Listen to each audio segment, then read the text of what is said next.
You bring home a package. You take out the item. You leave the cardboard box on the floor. 5 minutes later, your cat is inside it. Not just sitting in it, but forcefully squeezing their entire body into a space that looks entirely too small. It looks hilarious. It looks like prime internet material. You probably take a picture and laugh. You might even wonder how they can possibly be comfortable, contorted into such a rigid, unnatural shape. But you are missing the invisible shift happening inside your cat's body. When your cat folds themselves into a tiny, restrictive square of cardboard, they are not just playing. They are not just being quirky. They are executing a highly specific biological reset.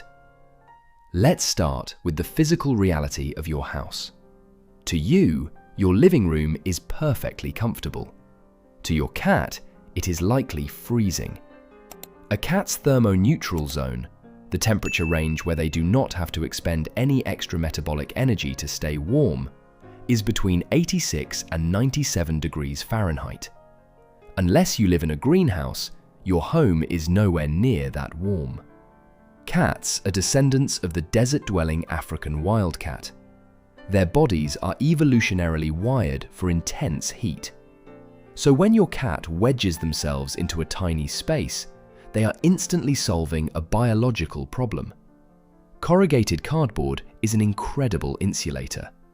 The fluted paper between the layers traps air, creating a thermal barrier between your cat and the cold floor.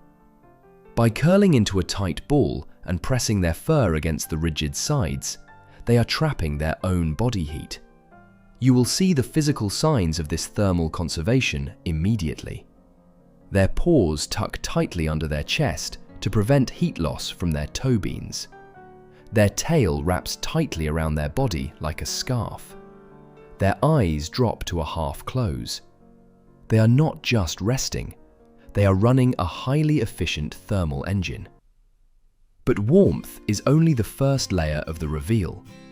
The real reason your cat craves the smallest possible box is deeply psychological.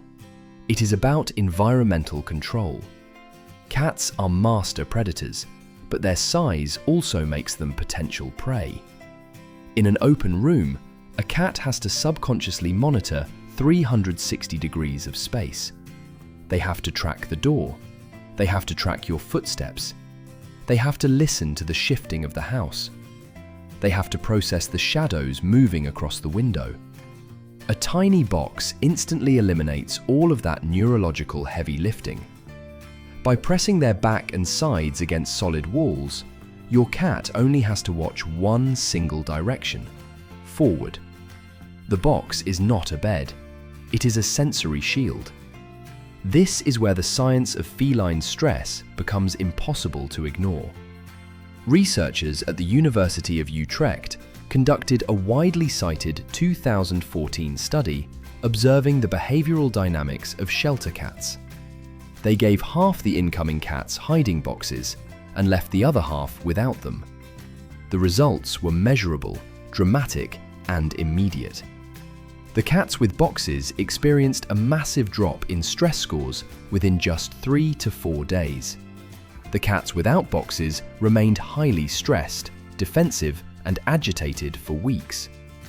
The biological mechanism behind this is fascinating.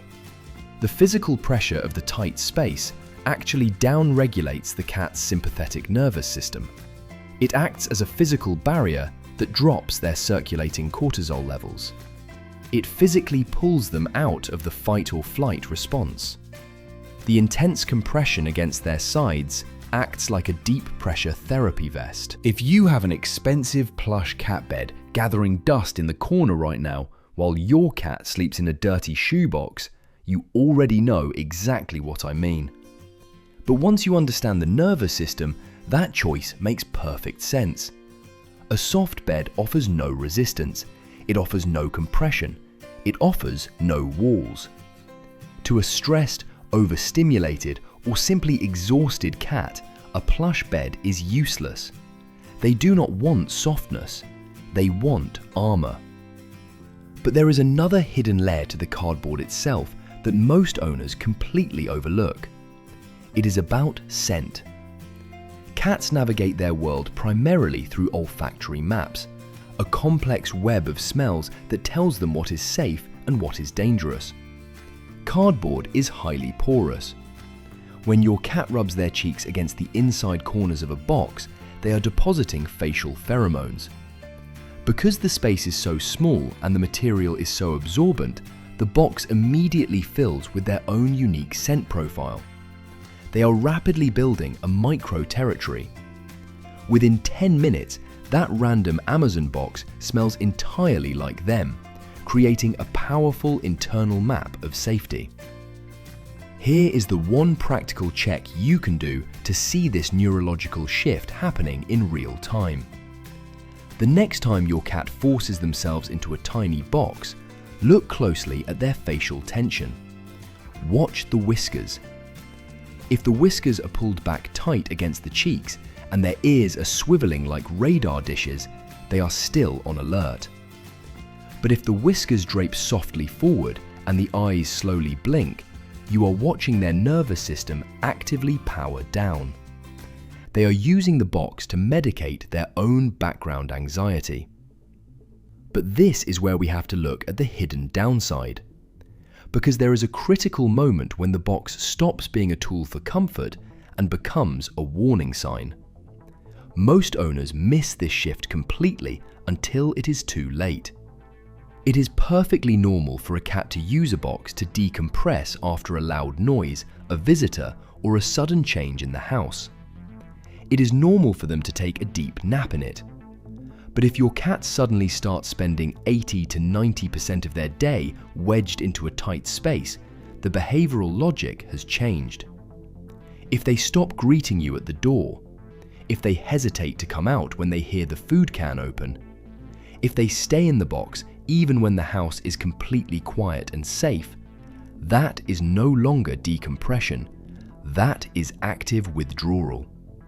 According to veterinary behaviorists, including guidelines published in the Journal of Feline Medicine and Surgery, sudden and prolonged hiding is one of the primary behavioral indicators of acute pain or illness. Cats are evolutionary masters at masking physical vulnerability. When a cat feels sick, their instinct is not to ask for help. Their instinct is to remove themselves from the open environment where a predator might notice their weakness. A sudden, intense obsession with a small hiding space, especially if they are sitting tightly in a meatloaf position with their eyes open but staring blankly, is often the very first visible sign of a medical issue. It is their silent way of saying, "I am not strong enough to be out there right now." So the next time a package arrives, do not throw the box away immediately. Leave it on the floor. Watch what your cat does. Notice how their breathing slows. Notice how their body softens as they press against the cardboard walls. You are not looking at a silly pet doing a random trick for the internet. You are looking at a brilliant survivor, perfectly calibrating their own safety, temperature, and nervous system in a world built for giants.